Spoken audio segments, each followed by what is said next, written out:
तो संकल्प लें और शपथ लें और 9 दिन का ये सरल उपाय करने के लिए आगे बढ़ें। हम मात्र 9 दिन में 100 करोड़ हो जाएंगे, तब माननीय नरेंद्र मोदी जी भी हमारी बात सुनेंगे। ठीक है। और फिर वो 21 महालक्ष्यों के लिए और 5 मौलिक अधिकार के लिए टास्क फोर्स बना देंगे, जिनको मार्गदर्शन दर्शन देने की जिम्मेवारी मेरी होगी। मैं भारत सरकार को आश्वस्त करना चाहता हूं कि उनके खजाने पर 1 पैसे का बोझ नहीं आएगा।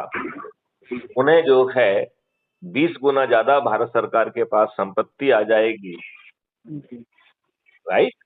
आपको जो है अपराध मुक्त, भ्रष्टाचार मुक्त भारत मिल जाएगा।